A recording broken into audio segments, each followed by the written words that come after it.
Good afternoon, everybody. Welcome to our TID and our work session. It's July 26, 2021. I would like for you all to please stand and give a moment of silence for the loss of life of Janet Tracy, volunteer firefighter who passed away last Tuesday, and also to honor our men and women at the Las Cruces Police Department and Fire Department for their service to our community.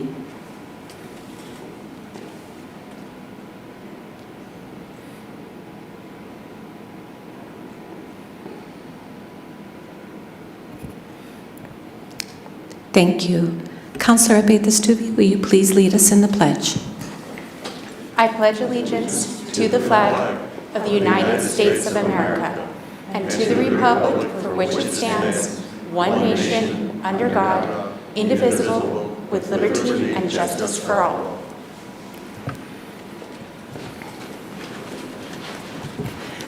Thank you. So we are at our Tax Increment Development District Board meeting, and we have Chris Favor that will be leading us today. Good afternoon, Chris. Good afternoon, Madam Chair and members of the TID Board Committee.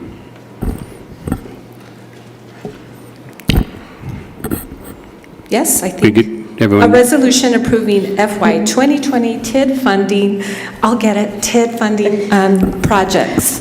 We have approval of the minutes from April 26th first. Yes. And then discussion and then the resolution. Thank you, Christine. You're welcome. I'll get it together here. Yes, we do have approval of the minutes of our Tax Increment Development District Board meeting, April 26, 2021. Can I get a motion? So moved. Motion made by Councilor Flores. Second. Second by Councilor, I think I hear, Abeyta-Stubbe. It's true, Mayor was saying how difficult it's been to hear people, and it's absolutely true. Okay, and a second by Councilor Abeyta-Stubbe. Christine, will you call the roll? This is on the motion to approve the minutes from April 26, 2021. Board Member Abeyta-Stubbe? Yes. Board Member Vasquez is absent. Board Member Bencomo? Yes. Board Member Sorg? Yes. Board Member Flores? Yes. Vice Chair Gandara? Yes. And Chair is absent. Thank you, Christine. Next up is TID operational overview and TID project discussion. Chris Favor, you're on. Good afternoon, everyone. Chris Favor with Economic Development for the record. So we're going to go through presentation today, starting off with an overview, including the financial update, finishing up FY21, a brief update on the current TID projects, and then some proposed future TID options that staff came up with. And then after that, there'll be the resolution for you to vote on. We'll do the discussion about the proposed projects first, and we also have some members of the Amador Foundation that would like to speak when we get to the portion about the Amador as well. So I will jump right in. Just a reminder that the TID, all revenues that are generated from the TID go back into the TID. It's 75% of every dollar collected goes back into the TID, and then the remaining 25% goes back into GRT. The baselines were established when the TID was founded, and those are the current baselines for each of the elements. GRT baseline, county property tax baseline, and CLC property tax baseline. Here's the monthly breakdown of the previous year.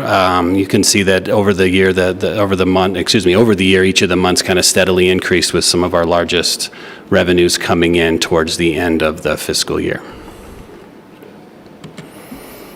And here's the year over year showing back from FY14 all the way to FY21. You can see there's a substantial increase over FY21 from FY20. So.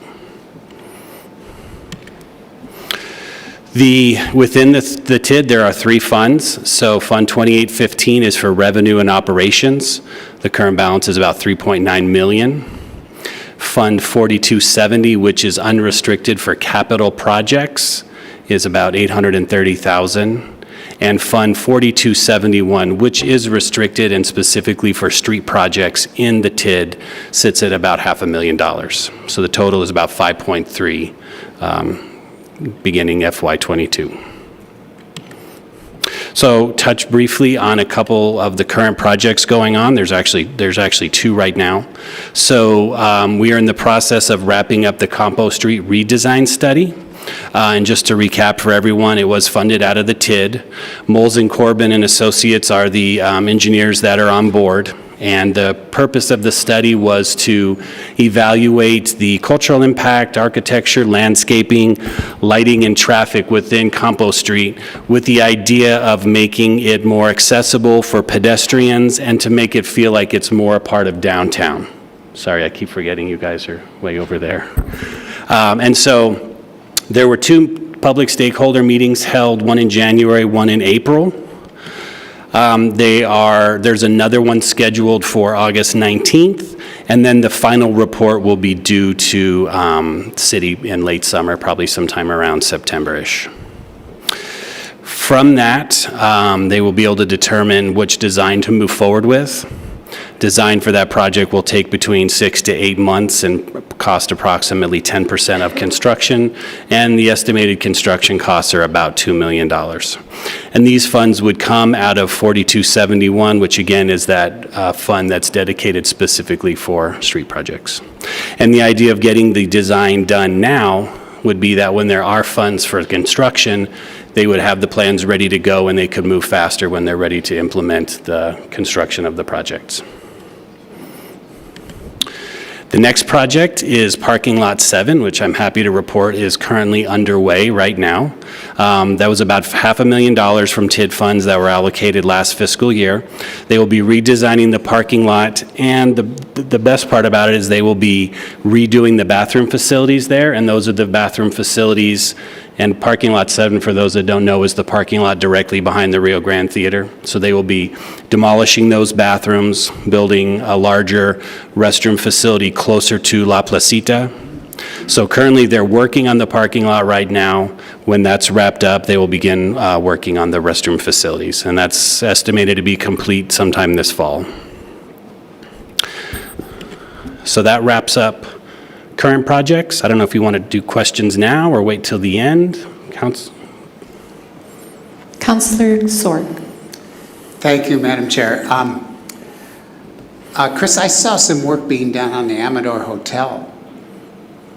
Is that a city work or is that something else? Yeah, Madam Vice Chair, Board Member Sorg, there is some current projects going on, and we're actually going to touch on those in this particular section, and we're going to have a whole update on the Amador Hotel. Yeah, but there are two current projects going on right now. Current, name them, please. So there's two. One of them was the interior demolition where they were bringing, and then the second one was the west exterior wall. Okay. Yeah. Okay, when you said that's it, I thought, well, no, I've seen some other work done. Yeah. So I wondered what you meant. Okay, thank you. Thank Sure. you very much. Anybody else? Looking way over there. Okay, no, Chris? Okay. All right, so now we'll move into proposed future TID priorities. And we've gone through all these and aligned them with all of the City Council strategic priorities. And we can show you those at the end when I have the budget put together. So the proposed projects right now is the actual redesign that I just spoke about of Campo Street.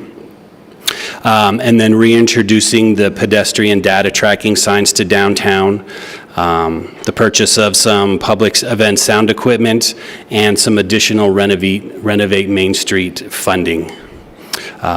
Plaza money to move forward with the Plaza shade structure, and of course the Amador Hotel.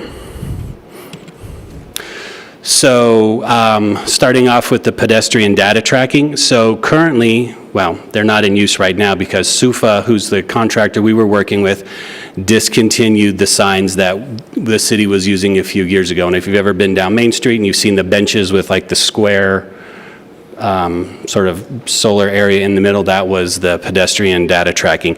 They discontinued that model and they've reintroduced a new model, which you can see up here on the screen. This one collects the same cell phone data as before, but it also provides some additional marketing opportunities through a high contrast digital screen that we would be able to control the messaging on. And so what I'm proposing is that we purchase 4 of those to replace the existing SUFA benches.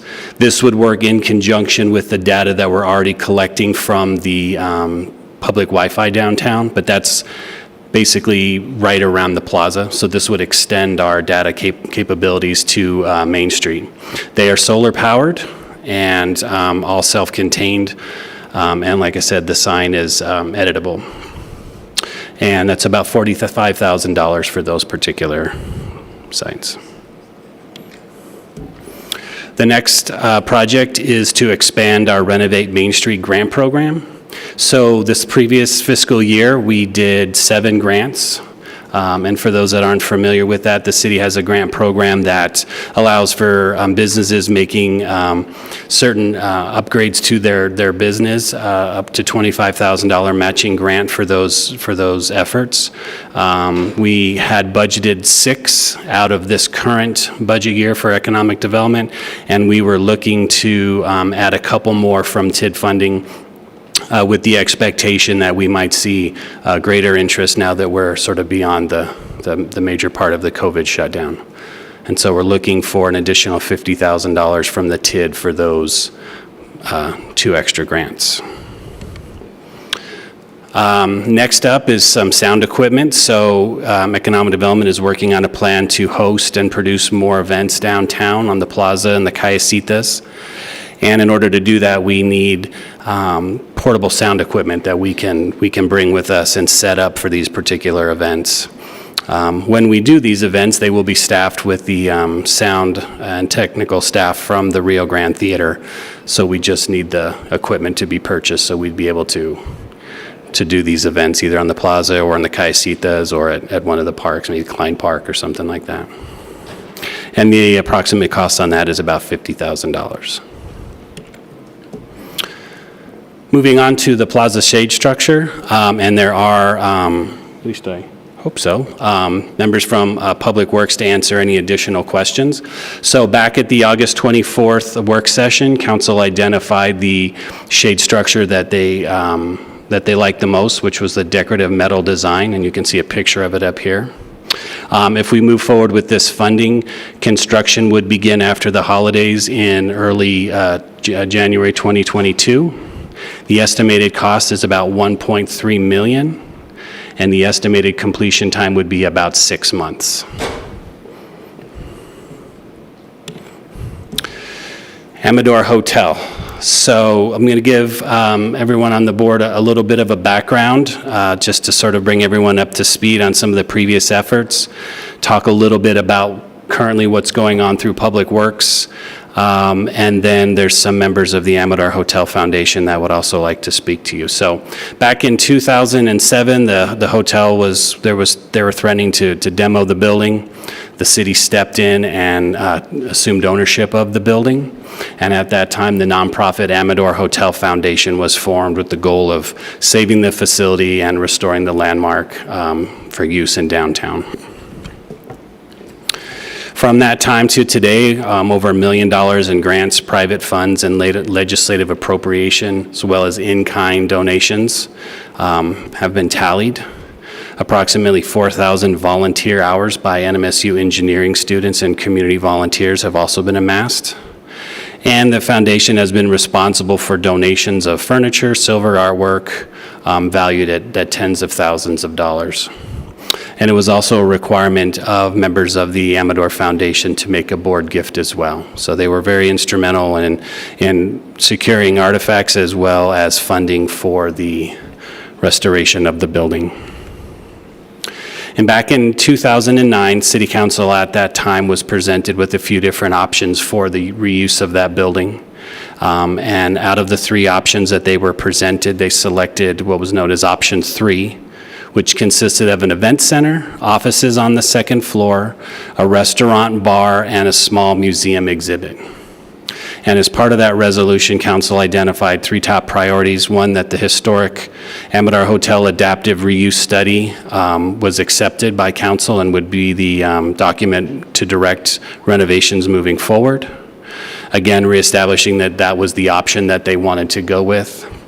And then directing staff to basically do whatever needed to be done to get everything carried out and get the Amador Hotel back up in operations. So current projects include the interior demo, exterior wall reconstruction, which if anyone has driven down Water Street in the last month or so, they've seen the work that's been going on there. Measures to safeguard the building. As we know, there were some issues last fall, so taking measures to prevent that from happening.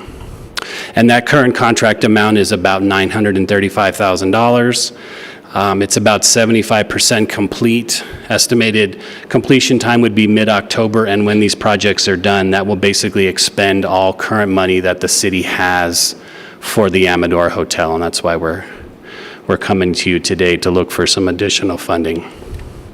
So what are the next steps? So based on the historic evaluation report, there are several next steps identified. One would be the structural evaluation of the building to really tell what condition it's in and how to move forward with the rehab. There would be building code analysis to also determine usage of the building in accordance with what was set forth in the reusage plan.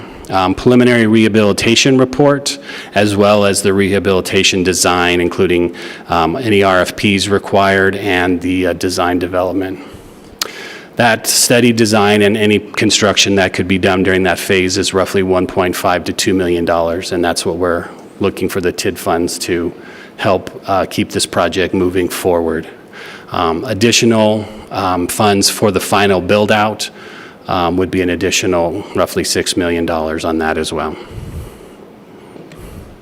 So beyond this opportunity for funding through the TID, there are many other options that we can look at. So once the building becomes federally recognized as a historical building, it would make us eligible for a whole bunch of federal and private funding source grants and that type of thing.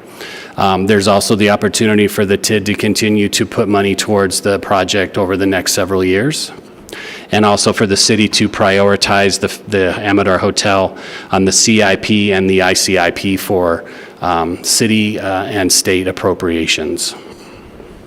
So that concludes my presentation of those projects. I know that was a lot of information. We do have city staff here available for questions. So Thank you, Chris. thank you. Councillor Flores, Gil, Councillor Sork. Thank you, Madam Chair. And thank you, Mr. Favor, for your presentation. Insofar as the funding, you indicated that board members are required to make a contribution. And are those contributions continuing? Are they consistent? Is it a pledge? How does that work? I will defer to members of the Amador Foundation to speak to that, and I believe we do have a few of them here, so Heather Pollard will come up and speak to that. Thank you, Chris.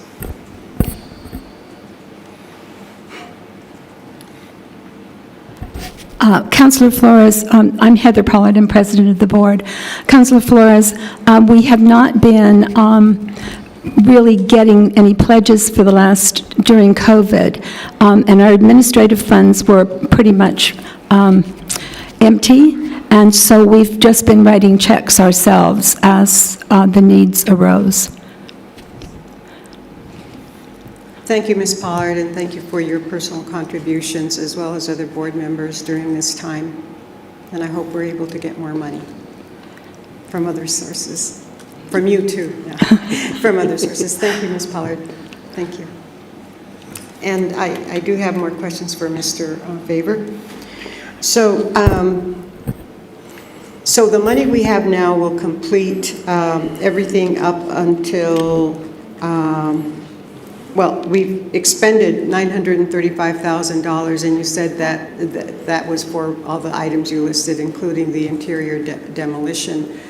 How much are you looking at, and for what specific projects? Because there's still about $7.5 million, just based on your presentation, that that it will take that much more to complete the entire, is that what it'll take to complete the entire renovation, 7.5 million?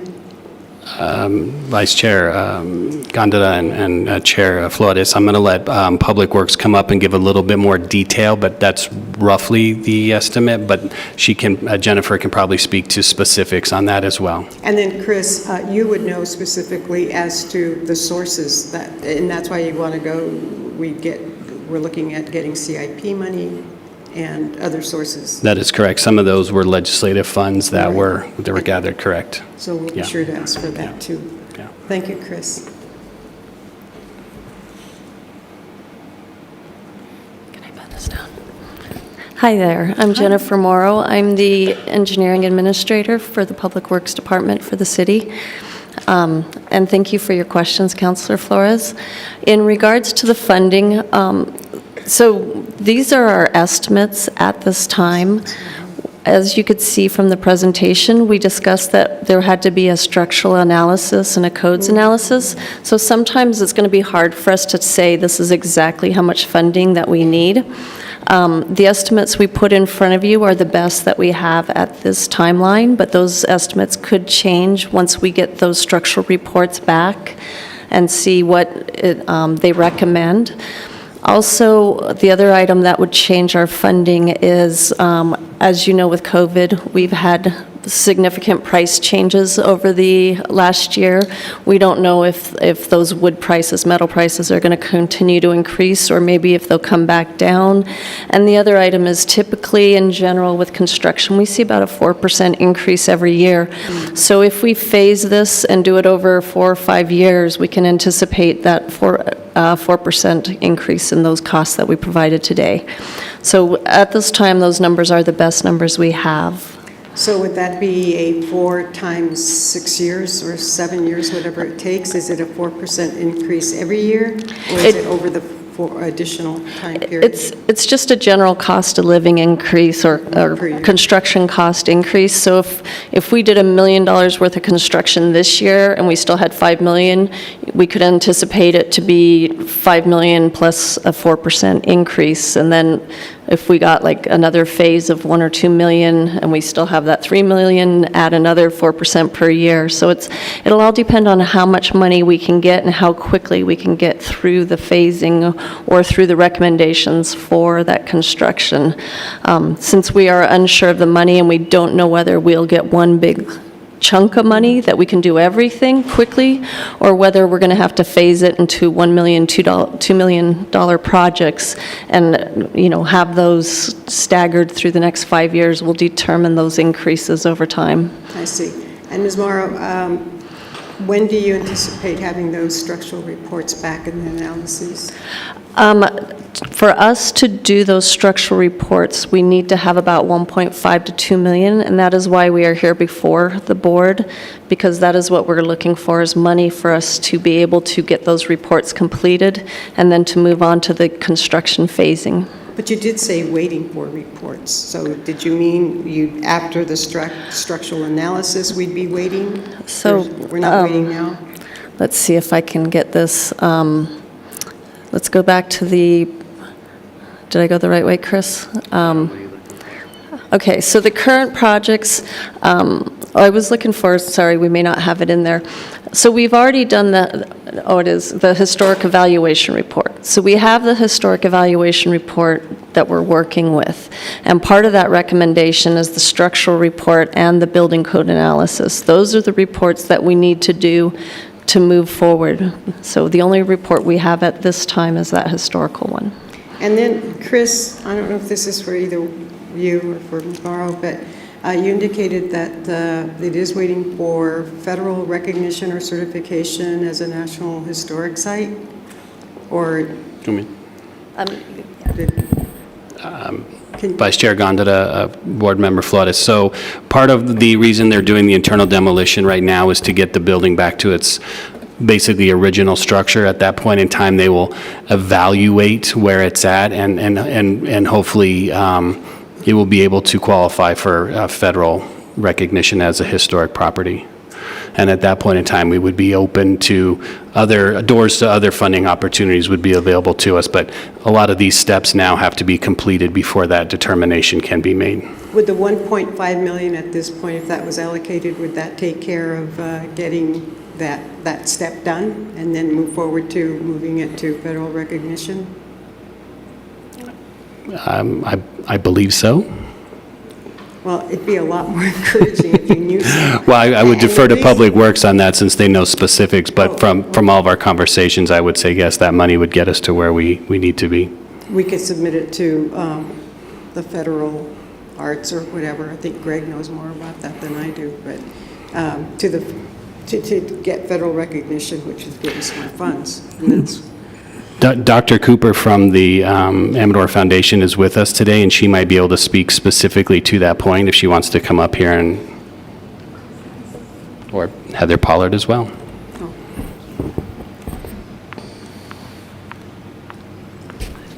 Councilor Flores, I neglected to I'm say sorry. that. Heather, will you please Again? state your name? Okay. Again, yes. Sorry, Thank you. No sorry, Mayor worries. Pro Tem.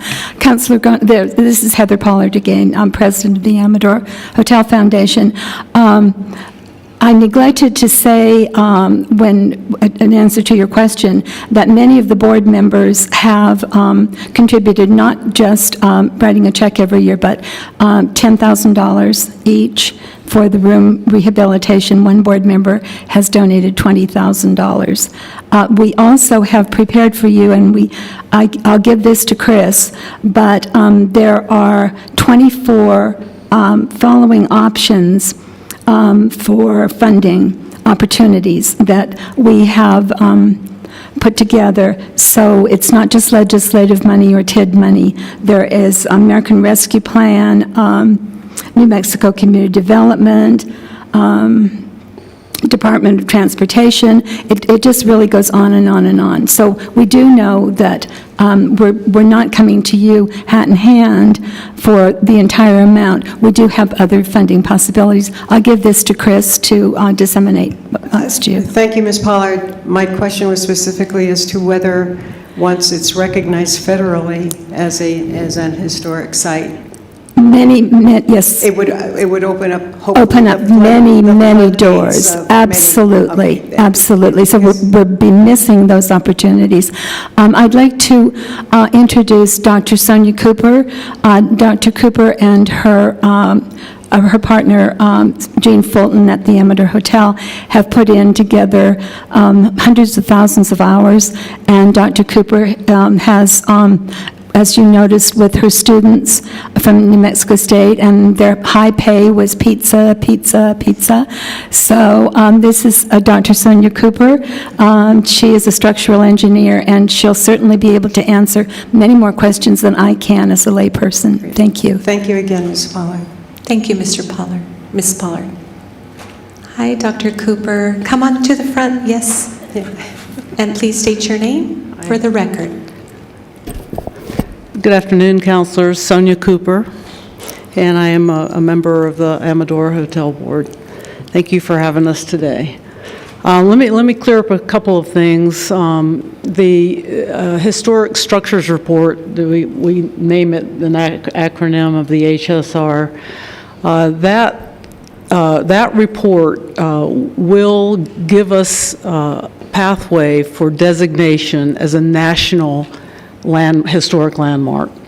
Once we get the designation of a national historic landmark, that then opens up the funding that you've been talking about, that Heather's been talking about, at the state level, at the national level, and through a lot of organizations, professional and private and government organizations that have put aside a lot of money for bricks and sticks and mortar for national landmarks as well. So it opens up a plethora of funding opportunities once we get that designation.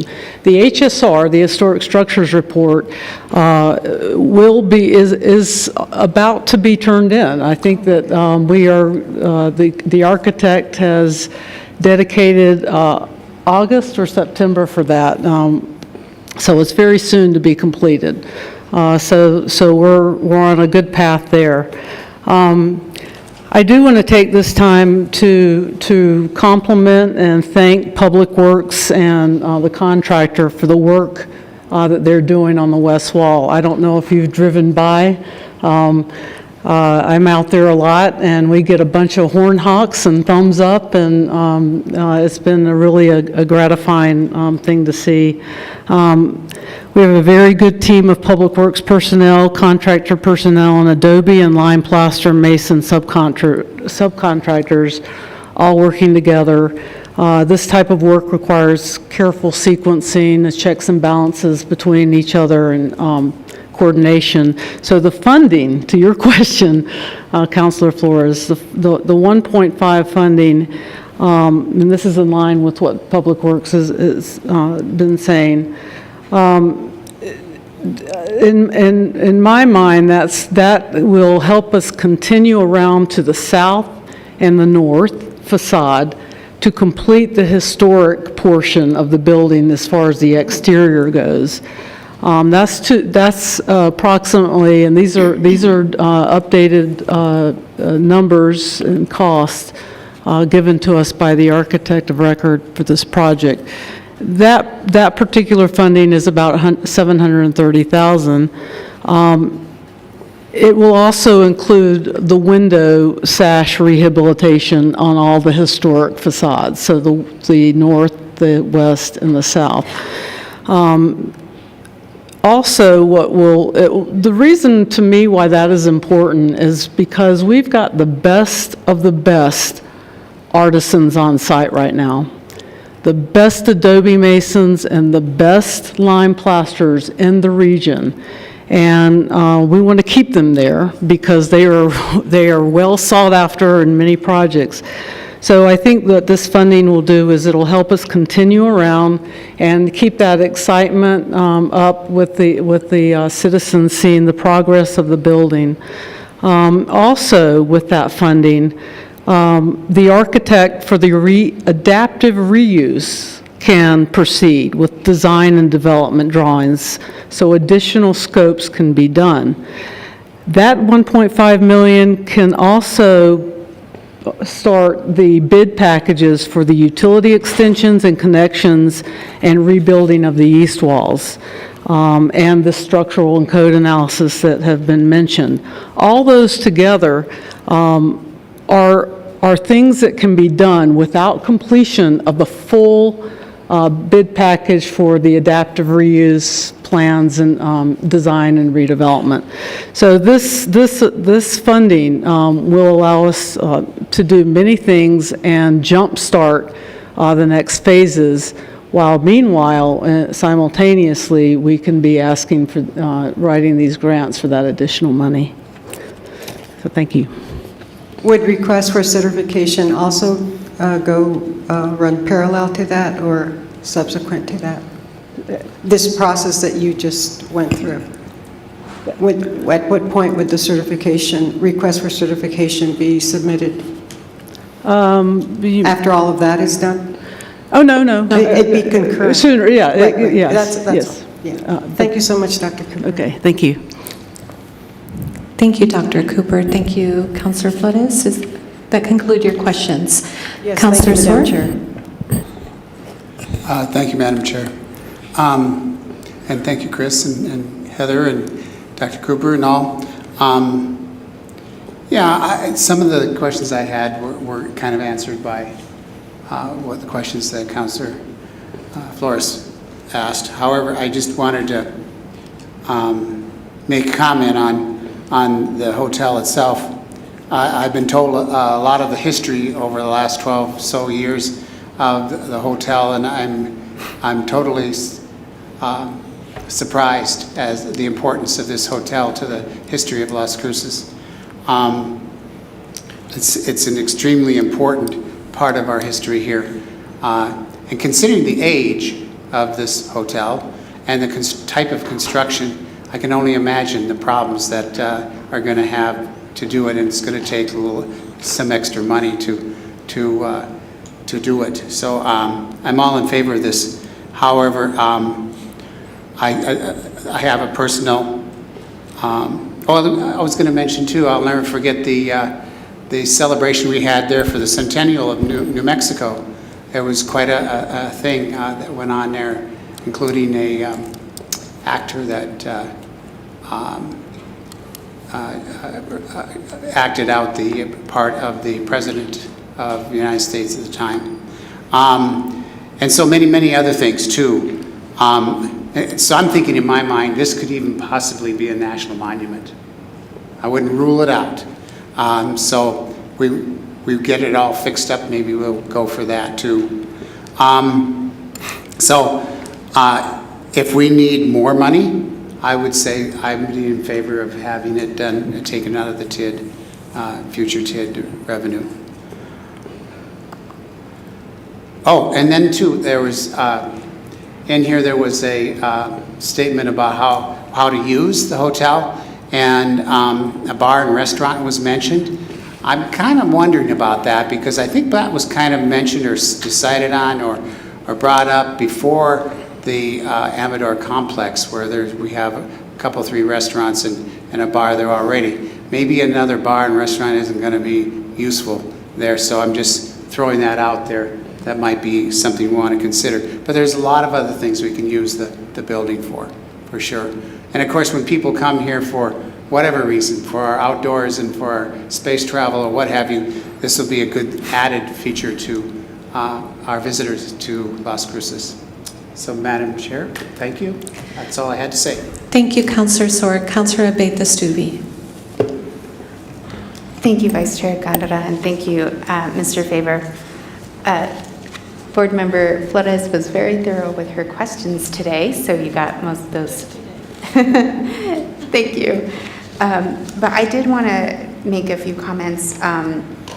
With regards to the type of funding, I think my main concern is making sure that at least the exterior of the building is safe, and also appealing as much work as we're doing in the downtown. We want to make sure that we're not subtracting any of that aesthetic value as well. So with this additional $1.5 to $2 million, would that cover to make sure that at least the exterior portion would be fully renovated, at least for safety? Or if not, what might that cost?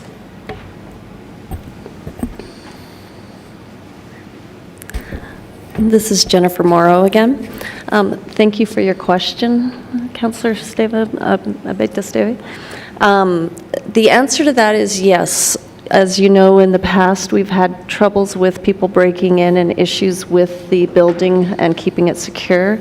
So one of the things that we're going to focus on with this monies that we are requesting from the TID right now is to secure the building and ensure that we won't have that problem in the future.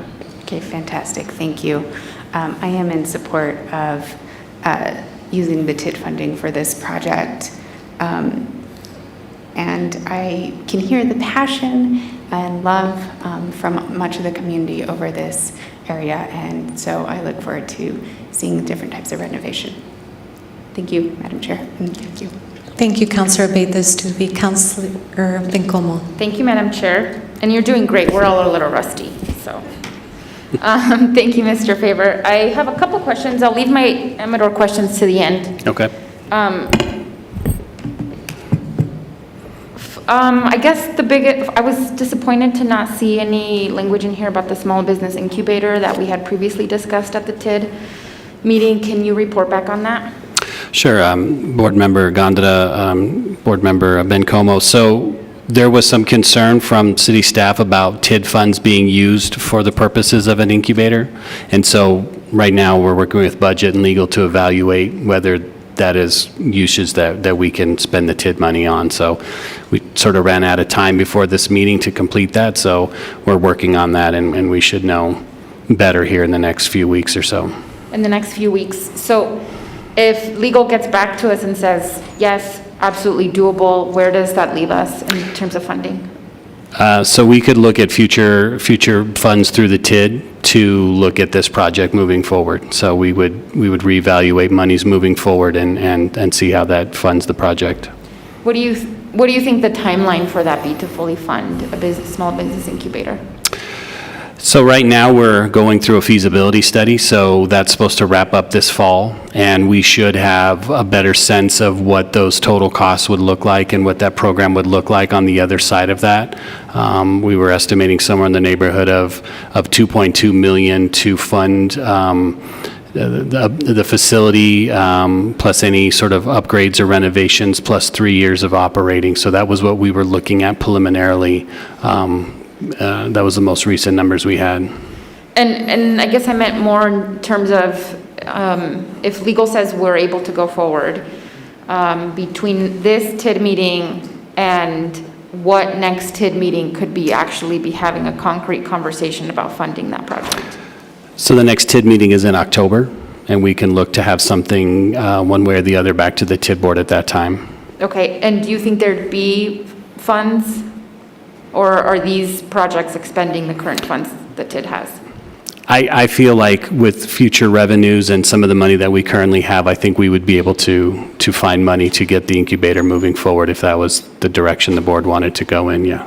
Okay. I would like a little bit more confidence in that, because I think, to me personally, the small businesses incubator feels a lot more urgent than Shade at the plaza. I think I expressed that as well at our last TID meeting. I may be in the minority on the council, but to me, a small business incubator feels significantly important right now as we enter this sort of post-pandemic world. We're still in a pandemic. I'm not entirely sure we're in a post-pandemic, but as businesses begin to recover, as people who perhaps started home-based businesses in the last year and a half, that to me seems incredibly important. I'll just leave it there. That wasn't a question. But Madam Chair, I just really want to note that to me seems significant. Again, the 1.3 million for Shade seems like a lot of money to me. I remember, though, this being the price that was estimated for shade structures with solar. Am I incorrect? Board Member Bencomo, so this proposal moving forward does not include shade, and we have sustainability here to speak to that because I said without shade, I meant without solar, okay. Because that was going to move forward through the community solar program. And so this project, when it was originally proposed, I believe came in just a little bit under $1 million, and then with additional taxes and other stuff on top of that, plus an increase for construction costs, the 1.3 was identified as the current amount to fund that particular design. Okay. That's a really hard one for me. $1.3 million for Shade is a lot of money. Okay, I'll move on. Thank you. The reimbursement program, Chris, can you talk more about that, about its effectiveness? How many businesses have we been able to reimburse through this project, and sort of that kind of information? Board Member Bencomo, are you referring to the Renovate Main Street program? Yes, my apologies. So, Renovate no, Main Street. that's fine. So, in my time in downtown, about the last year working with economic development on this, we did 7. I know there's been a few previous to the program. It began, I believe, back in 2017. And so economic development has been funding this program every year. Like I said, we did 7 in the last fiscal year, which was a lot, I thought, considering it was during COVID. And so we're sort of anticipating an increase next year, but it's been used for Mateo's has one of the restaurants that has used those funds. Common Culture, which is a new beauty salon that's being developed on Water Street, has used some of those funds. The pharmacy that's going in at the end, sort of catacorny to Amador Live, they've applied for some of those funds. So they've gone to a lot of businesses that are starting and will be new in downtown. And I think it's a really essential program for sort of getting that, downtown moving again and helping a local business who may need just a little bit of extra money to do the renovations that they want. And it's all geared towards the type of business that's like entertainment, restaurants, those types of things, which is what we're focusing on to bring more to downtown. That's amazing. That makes me a lot more excited than Shade. No shade on the Shade, but I am a lot more excited about these kind of projects being funded. What is the total budget for Renovate Main Street? Chairmember Bencomo, so out of the economic development budget right now, we have funded for, funding for 6. So I believe that's $200,000 is what we've put into, is that right? 200? No. 4, I don't know. Yeah, I think we have about $200,000 in there, and we were looking for an additional $50,000 to just get us to 8, which we feel would be a good number for this year. So we've budgeted some, we just didn't have enough in our budget to do the full funding that we thought would be important for this year. Okay, given how incredible you say it has been, I feel like, 50,000 to me doesn't feel like enough, and I feel like if we're gonna make an investment in downtown, that's what it looks like, especially for people who are excited to open up the kind of businesses that we would like to see. So thank you for that. I'm excited to hear all of that. Okay, now I'm gonna move on to my Amador questions. So the current contract of 935, I think, I'm not sure if I got that last number right. Those are all city public dollars? Board Member Bencomo, I believe a lot of those are state appropriations that make up the bulk of that. Okay, thank you. The rehab report, that has not been completed yet? Board Member Bencomo, I believe that some of the work that they're doing now will help them finalize that, which is what Dr. Cooper was speaking to. It should be done in the next couple months as these projects are wrapped up and provide the last bit of information for that process. Yes, thank you, Dr. Cooper. You provided excellent information. A lot of my questions were answered. Honestly, my last question around the Amador is this idea of a restaurant or adding a kitchen to it seems like it'll be significantly more expensive. Was there at one point conversation about how, and then also probably adds competition to another big city investment, which is the Amador Patio and Grill Restaurant. Has there been conversations about how those two entities will work together in the future? Board Member Bencomo, I've spoken to the owner of Amador Live a little bit about that. I mean, I believe there were some discussions as it relates to catering for events and those types of things. This was adapted before Amador Live was up and running, so I think the idea of a restaurant may need to be looked at again to see how that fits in. Maybe they tweak it a little bit so it's not something that's in direct competition. But yeah, I have spoken with the owner over there about some of those opportunities. Okay, I mean, these two properties, right, are significant city investments. I think it'd be important for them to collaborate. Those are all my questions, but I will just come back to the Las Cruces Plaza shade. I'm curious if yeah, I mean, I remember the big price tag being because of the solar, but now we're sort of at the same place at 1.3 million without the solar. Is there any flexibility here? That just seems like so much money for shade. Board Member Bencomo, I can ask Public Works to speak on that. Again, these are just recommendations. The board is free to do what they want to do with the money if they are looking to put that money someplace else. But I believe for that particular design, that is what the estimates are coming in at is 1.3 million, yes. I mean, there were other designs that were proposed, but this was the one that the council sort of wanted to move forward with. Okay. All right, Chris, thank you so much for the information. Thank you, Madam Chair. Thank you, Councilor Bencomo. Councilor Sorg. Thank you, Madam Chair. I just almost forgot, as far as the Amador Hotel, we of course have to have a place for our ghosts that live in that hotel there. Our paranormal activity has been measured there, and so we need a home for them. So we have to make sure we do a good job on the hotel. And then as far as the sunshade structure, yeah, I kind of thought this was the same. I agree with Councilor Bencomo's a pretty steep number.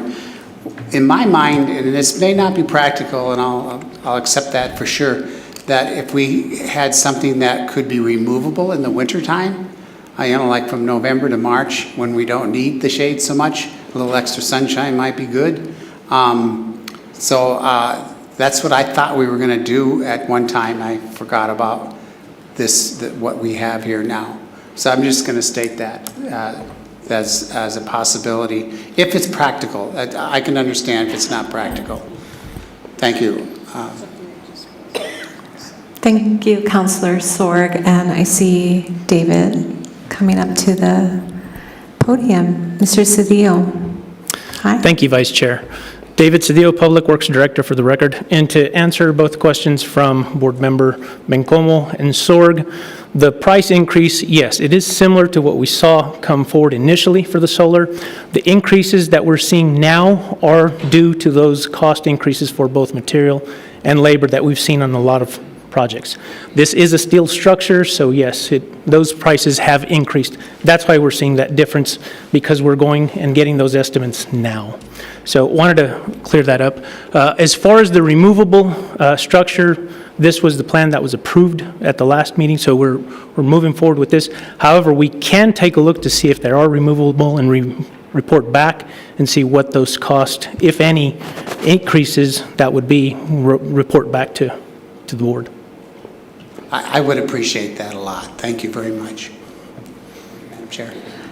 Thank you, Councillor Sorg. To follow up, Councillor Bencomo on Mr. Cedillo's comments? Yes. Go for it. Thank you, Madam Chair. Thank you, Mr. Cedillo. Do we, if you look into your magic ball and look into the future, do you expect the cost of those construction and materials to go down eventually at some point? Vice Chair, Board Member Bencomo, at this point in time, we're not anticipating any near future markdowns. What we are seeing is that the market is going to stay steady for quite a while, and then we're anticipating probably within about a year to a year and a half, we may start to see the market move back down. Again, that's all dependent on quite a bit of variables within the market itself, but we don't anticipate any immediate de-escalation of costs. Madam Chair, Mr. Favor, Mr. Cedillo, is there an urgency to get the shades up at the plaza? Board Member Bencomo, Chris Favor for the record. The direction that we were given was to have it up for next summer. So that's the timeline that we've been operating under. So that's the latest information I have on that. Madam Chair, I know that this is your district, District 1. I would pose the same question to you, honestly. I feel like I don't see any particular urgency. Perhaps you do, or your constituents. Thanks, Councillor Bencomo. No, since I got elected, this was something that has been in the queue for some time. The plaza, once it got built, then we've had several public comment opportunities, and there is a portion of the community, obviously, that wants shade there. When you go and you attend activities, entertainment, it gets pretty warm, even in the evening hours.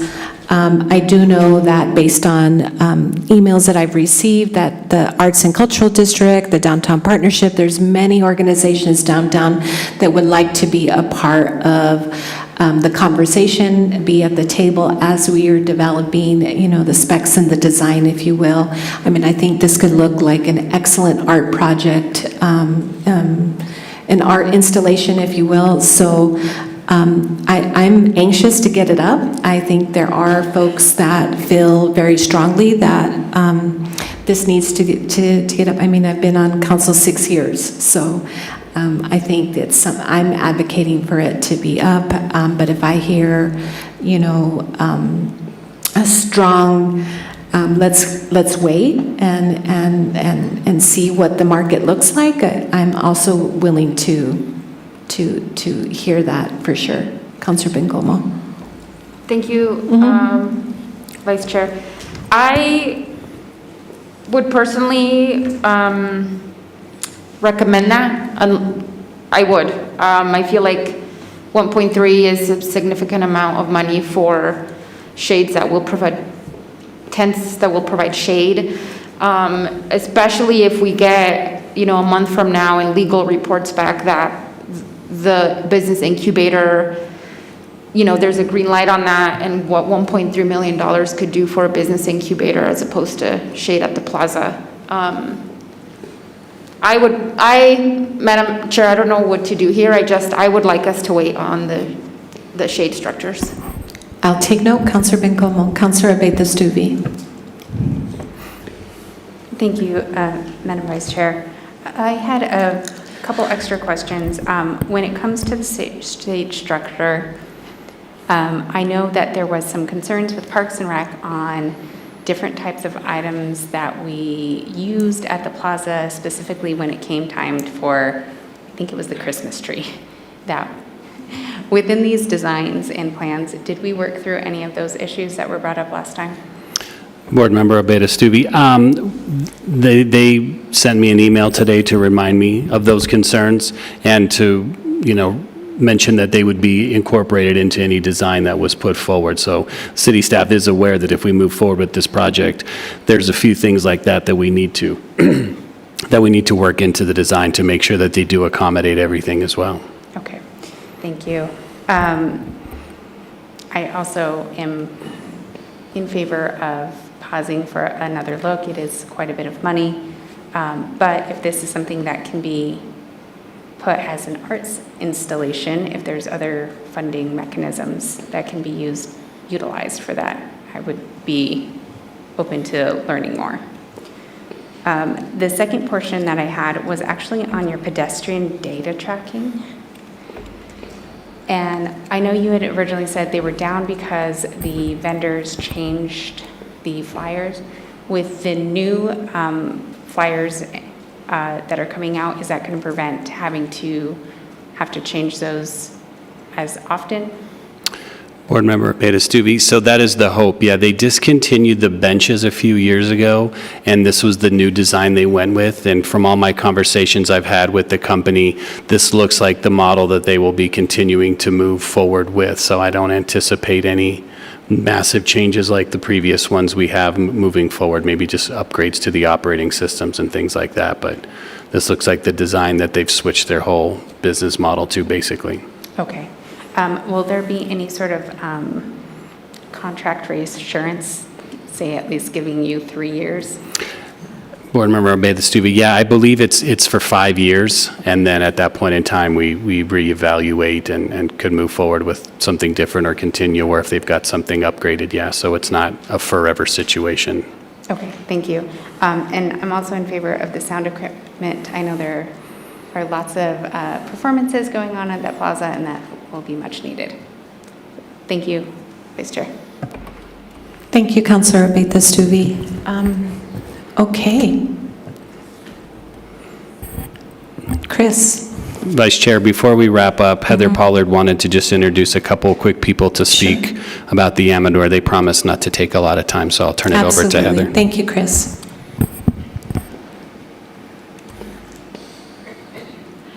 Again, Heather Pollard, President of the Amador Hotel Foundation. In answer to your question, Councillor Sorg, no, and I believe Councillor Bencomo, the slide that showed the restaurant is an old slide. We should have taken that out. We have no plans whatsoever to build a restaurant, but we certainly do have plans to work with catering, with the restaurants around us. It's a perfect opportunity for us to, for the Amador to open their doors to restaurants. I was feeling that perhaps Councillor Sorg and our council were probably getting a little sick of just looking at Deb Dennis and I year after year after year before you. So also, we wanted you to know that there are other people whose hearts beat just as strongly as ours in this community. And so I have 3 people who would like to speak, and they won't take more than 3 minutes each. And one of them is Francis Williams, who I think you all know is a local icon and a good soldier. And the other is Emeritus Pro Tem Dolores Archuleta, and then Mr. Martin Amador Campbell. So if you would bear with us, we would be happy for you to hear their testimonials. Thank you so much. Thank you, Heather. Ms. Williams? Yes, the legends of Amador Hotel.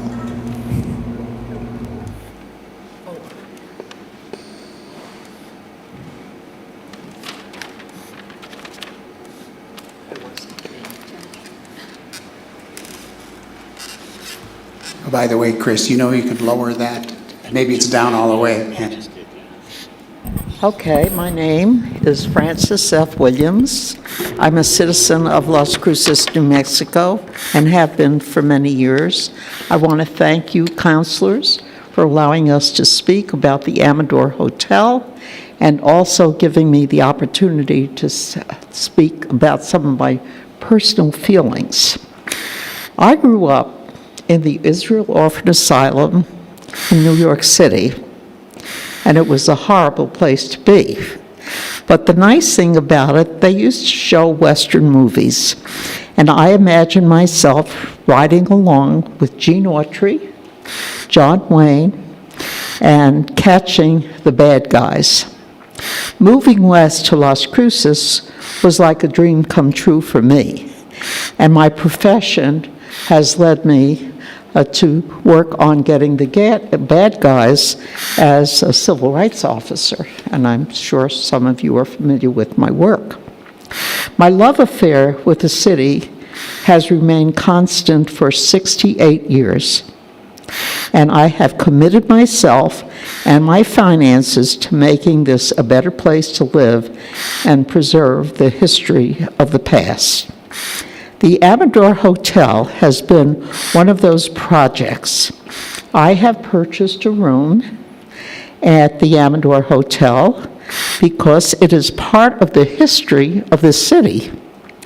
And its restoration, I believe and I know, will be an important part of economic development of downtown. The building should be shared not only by the residents of Las Cruces, but also by their children and the visitors to this area. I want to inject here that this is a very famous place. Space history was made here. New development changed the world with the building of the atomic bomb at White Sands Missile Range. And I would like to also add that we are rehabilitating that museum, and it will be done in 2022, and will also have its share of people and tourists coming. So I see going from the Amador Hotel, our historic past, into the future of space, and I'm very, very proud of that. I'm also here to speak for the late Liddell Stern Zuckerman. Her parents were E.J. and Mabel Stern, and in 1968, they donated the lions that proudly sit at the entrance of this building. The Sterns immigrated from Hungary, and they became very prosperous business people and generous in their philanthropy to the city, to our citizens. Liddell donated the funds for a room before she died, and she would ask to get on with this restoration and make it all that it should be. Another room donor was Elsa Altschuld. She is the daughter of Carmen and Louis Frudenthal. Louis was a farmer here, and he has been recently honored by the Farm and Ranch Museum. He also saved the farmers from losing their farms during the Depression. And he also did other things like build the Masonic Center and so forth. Carmen was a furious woman in her own right. She really championed the Equal Rights Amendment, and she started the Women's Improvement Association, and she worked also to establish the Pioneer Women's Park in Las Cruces. So we have a lot of history here, and I'm proud to say that I hope that you will honor that history and making this Amador Hotel a reality. It's part of our history, people come to visit me from New York City and the East Coast, and the first thing they want to see is everything about the Wild West. And the Amador Hotel has got to be one of those. Other room donators include Diana Davidson. She paid for 2 rooms. Dr. Sonia Cooper, Jean Fulton, Captain Walter Baker, who I'm proud to say I served with on the Vietnam Memorial, which I was instrumental in building and getting the helicopter for the memorial, Billy Ruth Simpson, Pam Creek, and William and Hannah Munsimer. So if I could get on my bended knee, which I can't, I would beg you to give all you can with your authority and so forth to get this project done. And so we can not only enjoy it, but I see a tremendous economic development for this city with tourism it will bring, and then going from here to the White Sands Missile Range Museum Foundation, which, by the way, museum is going to be actually the best in the Army, and then going on to the spaceport. I think this is a great economic development opportunity. Thank you for allowing me to address you. Thank you, Mrs. Williams. Hi, Mr. Appeal.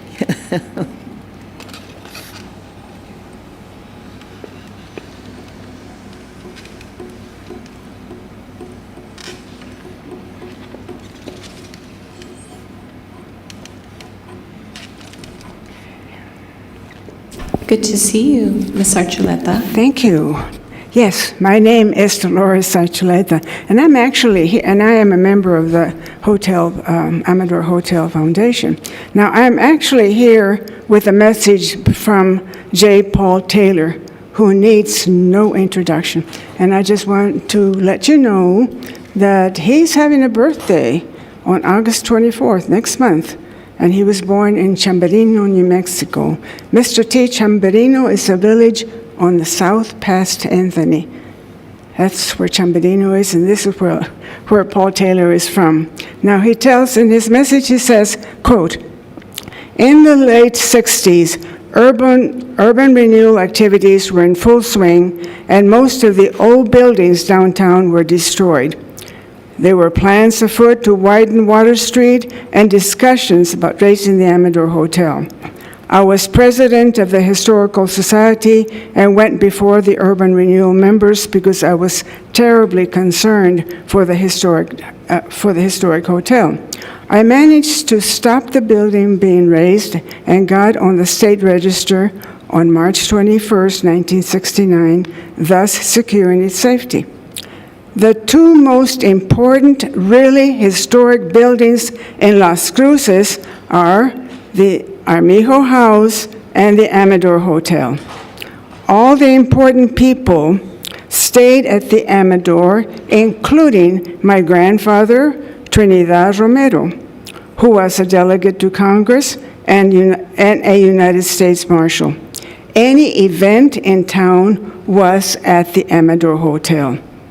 People in this community have raised their voices and have worked for 15 years to raise funds for the preservation of the hotel.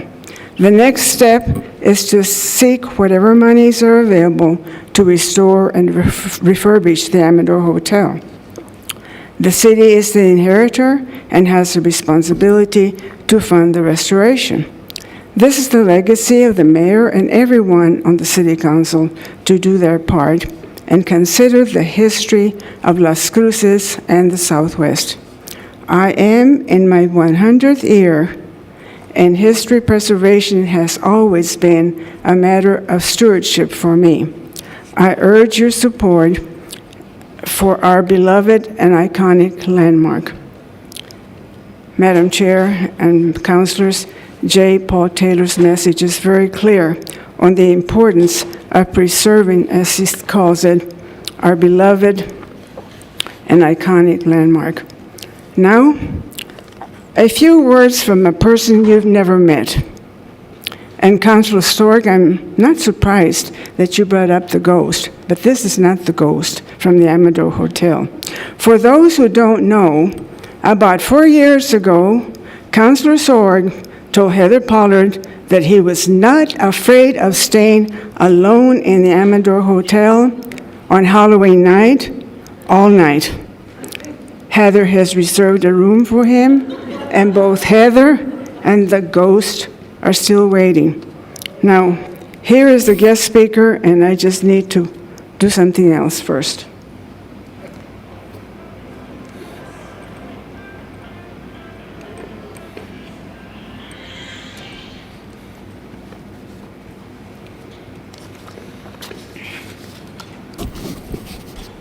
Buenas tardes. My name is Señora Hotel Amador.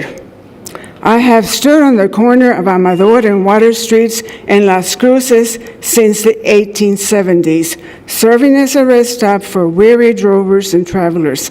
Ay, qué gusto me da de verlos. Famous people came and went, and I was so proud to show them my hospitality. I looked so festive when President Roosevelt stayed, and Benito Juarez had his favorite room with me. I lost my owners, Don Martín y la señora Refugio Amador, by 1907. Buena gente, los dos. And they left me to their youngest daughter, Corina Amador. She was ambitious and savvy, just like her father, so I was not to be just any boarding house, not just a hotel. With love and care from Corina and her husband, Frank Campbell, I became the finest hotel in the region. I was filled with beautiful furniture and exotic collections from all over the world. Sí, todo el mundo. Soon, I hope to see the historic preservation take place, so I will be restored, and I will once again be a jewel in the crown of Las Cruces. I must tell you otra vez, again, that naming my rooms after female relatives does not mean I was anything other than a fine hotel. I may have my ghost, but none are ladies of ill repute. Muchas gracias. Thank you, Dolores Madam Chair? and Señora Amador. Madam Chair? Yes, Councilor Sorg. Thank you. Maybe I should explain how this all came about. You're backing out. No, not at all. I was campaigning 8 years ago, and I ran across one of my constituents who had a paranormal business where he went to different things. So I said, we have any ghosts in Las Cruces? He said, oh yeah, we have some down at the Amador Hotel. He also did work in El Paso too. And so that's what it all got started. Thank you. Thank you, Councilor Sorg. Hello. Hello, Madam Chairman, honorable members of the board. My name is Martin Amador Campbell, and I have deep roots in the Amador Hotel. Speaking today as a spokesman for the Amador Hotel, I want to tell you a little bit about my background.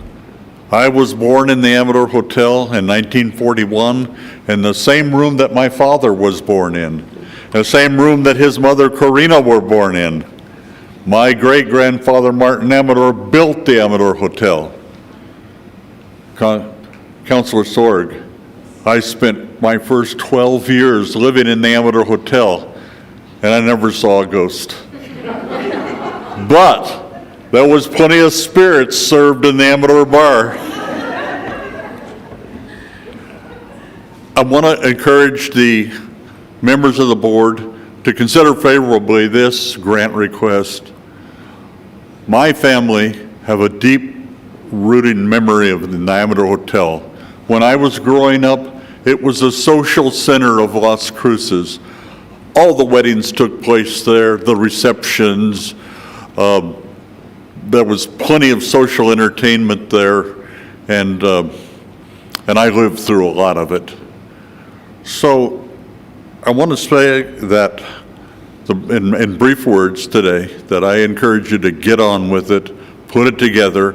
You've got the most historic building in Las Cruces right in your hands, and I want you to do the right thing. Vote for this. The city needs it, and all our citizens need it. Thank you very much for your attention. Thank you, Mr. Campbell. Much appreciated. So I'd like to just say a few words. As a counselor for District 1, the economic heart of Las Cruces, I urge my colleagues to approve the allocation to restore the Amador Hotel. Although I know it's substantial, it's a must to continue to revitalize our beautiful downtown. You've heard from many people who are the heart and soul of our community, and specifically a gentleman who was born in the hotel. His family, his family built that hotel and ran that hotel. It's an important function of our community, and so I'm urging you to vote yes. I think it's an important opportunity to do so. I think once we approve this funding and we get on the national registry, it's just going to open up a lot of doors for us, and I think you won't be sorry. So, with that, Mayor Pro Tem, Madam Chair. Yes. I'd like to. Councilor Bencomo. Thank you. I'd like to make an amendment to the resolution. Okay. I'd like to move. Hold on, Councilor Bencomo, Yes. before you do so, because once you do, we're unable to hear anymore. Councilor Flores, do you have something to add to this? Yes, I would like to add that when I think it was Dr. Deb Dennis and Heather Pollard who gave me, and I think another city councilor, no, it was just me, and then other people, architects or engineers from the planning department, who indicated that Mr. Amador was actually the economic driver of Las Cruces because of, well, they know the details, I forgot. But I do remember that, and I think that's very important to know. It's honoring what, and I think without Mr. Amador, we wouldn't have Las Cruces, quite frankly, just because he was the economic driver. And he made sure that everybody who landed in Las Cruces, there was a railroad stop. They made sure that they provided transportation to his hotel. And so I just want, it's also honoring not just the fact that it's an historic building, but the fact that he had everything to do with the foundation, economic foundation of Las Cruces. Just wanted to add that for everybody's, in case you were as ignorant as I was before they educated me. And thanks again, Heather and Dr. Deb. Thank you, Councilor Flores. Councilor Bencomo, before I take your amendment, I need to call the resolution forward. So we need a motion and a second. So moved. I'll second it. Motion made by Councilor Flores, second by Councilor Sorg. Councilor Bencomo. Thank you. Yes? Okay.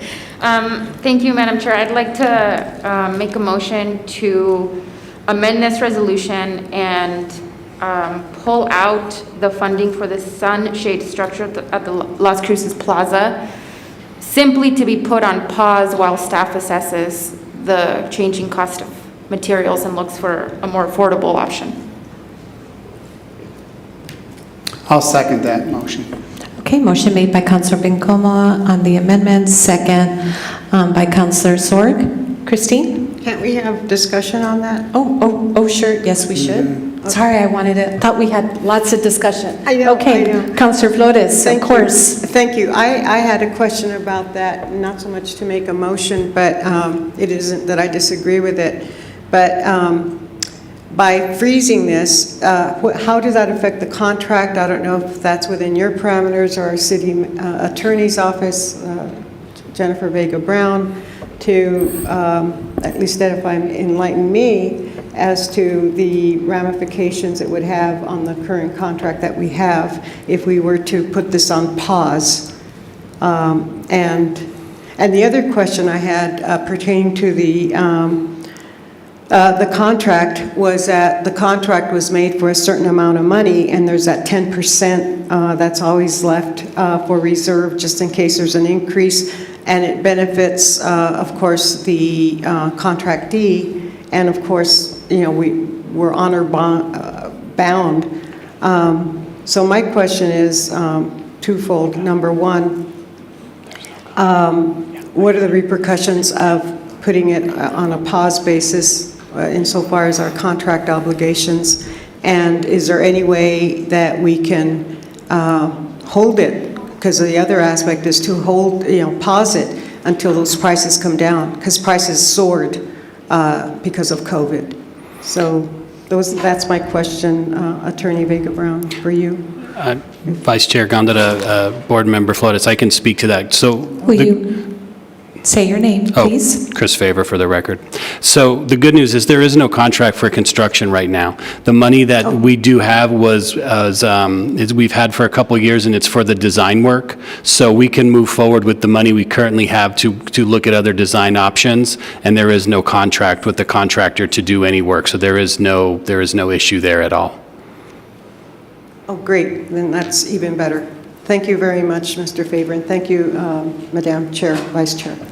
Thank you, Councilor Flores. Councilor Sorg. Yeah, thank you, Madam Chair. Thank you for the clarification on this money. I just would like to ask if as part of options, have a removable shade structure as an option. It may not be practical, like I said, but just investigate on the possibilities of something that you can bungee cord up, I'm kidding. Councilor Sorg, this is Jennifer Morrow again.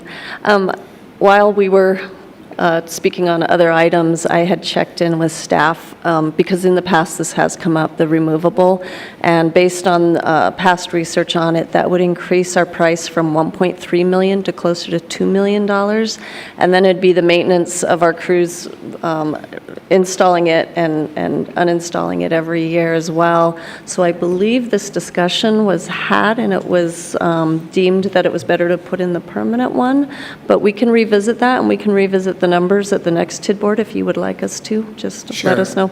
Thank you. Okay. Thank you You're very welcome. much. Appreciate that. Thank you, Madam Chair. Thank you, Councilor Sorg. I had a number of emails, public comment related to the Amadors specifically, and I think that I see Councilor Smith wanting to speak to this shade structure, that being one of the emails. So I'm going to ask that Councilor Smith please come up to the podium and state your claim, concern. Thank you, Madam Chair. Thank you, board members. I'm Greg Smith. I am currently chair of the Arts and Cultural District Coordinating Council. We did express some concerns about the level or the amount of inclusion that this decision involved regarding the Arts and Cultural District Coordinating Council.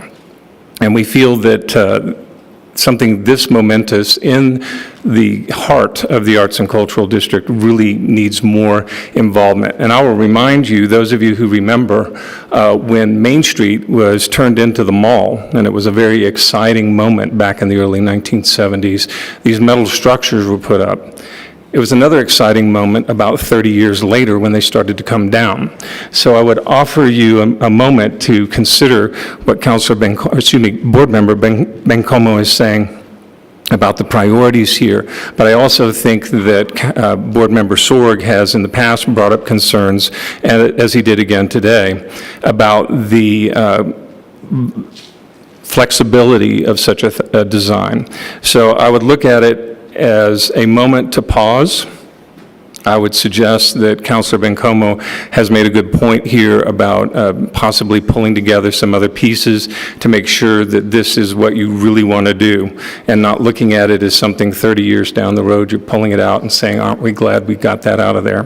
The other point I'd like to make briefly, as Councilor Abeta-Stuvi said, the aesthetics on the Amador are also an important feature there. And as you come west on Amador, it's a very busy street, named for the Amadors and the Amador Hotel. There are two eyesores that greet you heading west. One is the item at the corner of Main and Amador that members of the council sought to purchase a few years ago, and I don't know exactly why that fell through, but I've heard people say that eminent domain might be something that you might want to consider when something is sitting there as blighted and as troublesome as that piece of property is. The other is that the east side, which was mentioned by Dr. Cooper, thank you, as something that could conceivably be worked on with the funding, that's what's presented to people as they drive west on Amador. The east side, next to the back side of the Visit Las Cruces building, is particularly ugly looking and currently is not having the work done on it that the west side is having done. And I would urge you to consider, if we're looking at people coming to Las Cruces, we're looking at people investing in Las Cruces, and we want them to look at our Arts and Cultural District downtown, this is what they see. So if you would consider those things, thank you very much. I appreciate the time. Thank you, Greg. Madam Chair. Councillor Could I ask Councillor Smith a question about Councillor Smith? his comment? Sir? No, there's nothing paranormal about it. No, of course not. The east side, I'm not quite sure what you're talking about when you say the east side. The east facade is the side where the two-story area was torn down recently. On the hotel? On the hotel. Okay. It was a newer addition that was torn down because it wasn't historically significant. Yeah, okay, that confused me when you're talking about the west side. It's a totally different building. Yes, okay, thank you. Thank you. Thank you very much. Thank you, Councillor Sorg. Is there anybody else that wants to speak to public comment at this point? Hi, yes, please come to the podium.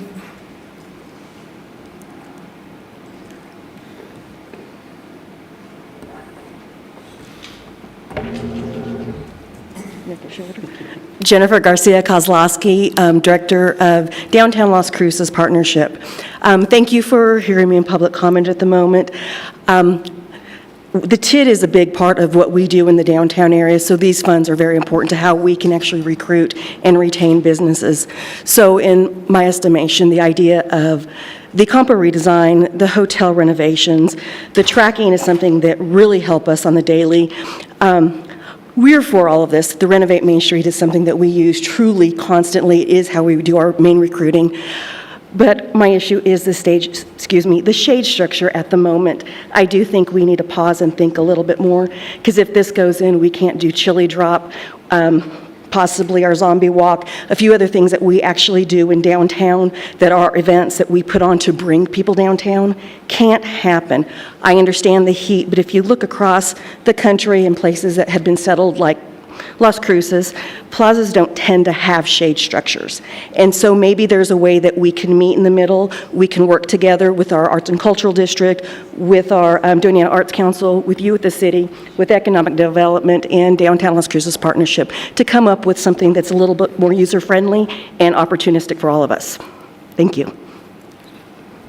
Thank you, Jennifer.